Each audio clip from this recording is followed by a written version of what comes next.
I'm building a full bath and mudroom right here. Alright guys, so just in case you're new here, this is my house. So the whole structure is 50 feet by 70 feet. And so 50 by 48 of that is the garage here. And that has 14-foot ceilings. And down there where the roof pitch changes, that is the living section. So that is 50 feet by 22 feet with an unfinished second floor. And now heading in this door, we will be in the garage. And like I said, this area is 50 by 48. 14-foot ceilings, so that did give me just enough to be able to build a loft up there. And most of the work on my channel does occur here, but today we're going to be working on the living section, and that is right through this door. So here is the living space of my house. So overall this is 50 by 22, so 1100 square feet on this floor. And so if you've been on my channel for a while, you would have seen the build of this bedroom.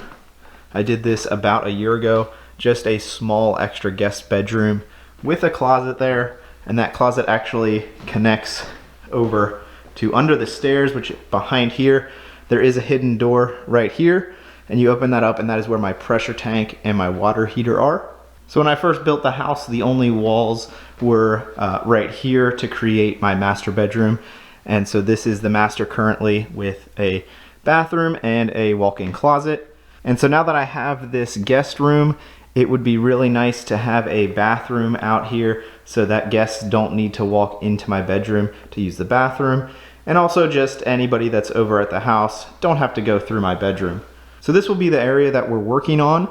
As you can see, when I built the house, I did plan on putting a bathroom here. So we already have the toilet drain here, and this is a shower drain. So it's great to have those already in the slab, so I don't need to be breaking up any concrete, and the sink drain can run through the wall since it is higher up and can tie into the existing drain system.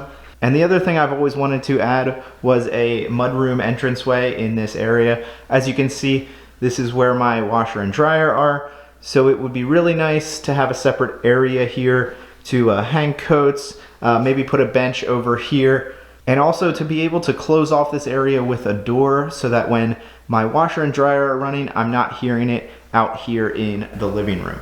So now we're gonna head over to the computer so I can show you the specific plans for what I'm doing.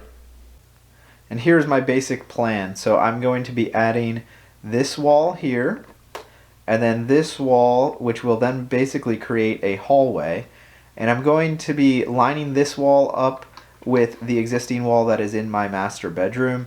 And that way I will have enough room for this door here to my master to swing out of the way and not be in the way of walking through this hallway. And yes, normally this door would open into the room, but because I have a closet here, I just preferred to have it opening out, and that should be fine with this hallway width. And so first, here is the mudroom. So we have a 36-inch door that is existing right here. And then the washer dryer like I showed you. And then this is going to be a pocket door. That way I can keep it out of the way, and I don't have to worry about it swinging in or out into this hallway. Planning to have that be a solid slab door to help with sound insulation. And now moving over to the bathroom. So again, I'm going to be creating this wall dividing the bathroom and the mudroom. This kind of setup lends itself well to have this extra space here be a closet. So that's going to be like a linen closet. Planning to put the door out here that's going to be in the hallway, so then it is easily accessible. Here I've got a 32-inch interior door opening into the bathroom, and this is the existing spot for the toilet. And here is the shower, and as you saw, I already purchased the tub and shower walls, and so it's going to be a standard 60 by 30. And for now I put in a 48-inch vanity. That will be the rough spot to be bringing my feed water lines, and then also my drain is going to have to be going through this wall and then into this wall to the existing drains. And luckily, since I was the one that built this house, I do have great photos of where everything is in that existing wall. So this is the wall that separates the garage and then into the living space right where I'm going to be putting the bathroom. So luckily I have my water feed lines right here that I can tee off of. And then also this is going to be the drain that I can tee into for the sink drain. The one thing that we'll definitely need to move is this receptacle, and then I will be bringing that over to the sink area as it traditionally is in a bathroom. So there it is, that is the basic plan. First off, I'm going to be opening up this wall right here where I just showed you to make sure I know where all of my access is for my feed lines and also my drain. And then once I have verified where everything is and where I'm going to tie into those, I can start building all of my walls. And once I have my walls up, it's going to be plumbing, start with the drains, and then the feed lines, and lastly will be electrical. I'm going to be adding some lights in the bathroom, maybe adding another light in the mudroom. But like I said, first up, let's tear into this wall, and I can also get the final placement of the tub so I know where to build this separator wall.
Alright guys, so I made a lot of progress on the framing here. As you saw, I started with the two main walls that are coming out perpendicular to my existing wall. That would be this one, and then also the one here that separates the bathroom and the mudroom. And I started with those because I knew there was no doorways in them. They could be a pretty simple wall. Just went with 16-inch on center studs. I did use pressure treated wood for the floor, because whenever you're going direct on concrete, it's best to do that because there's potential for moisture coming out of the concrete. So I built both of those on the floor and stood them up, and they're really pretty much identical walls. They're the same length and both 16-inch stud spacing. And I started with this wall here because what really set that location was going to be the drain that is existing in the floor and then also the bathtub width. So I made sure I had it spaced out the correct amount. I gave myself like an extra 1/4 inch there, so I will be able to shim the bathtub a little bit when I do go to secure it to the studs. So once I had that wall up, I could just double check my measurements that I'm going to have a wide enough room here to have enough room next to the toilet, which will be here. And then also what was crucial was having enough room here on this wall so that I could have my vanity here, because standard vanities are around 19 inches deep. So I had to make sure I had enough room here and then also enough room for the trim next to my door to fit the vanity in right where I wanted it. And then I also had to consider that I needed enough room here to fit my 24-inch door for the linen closet.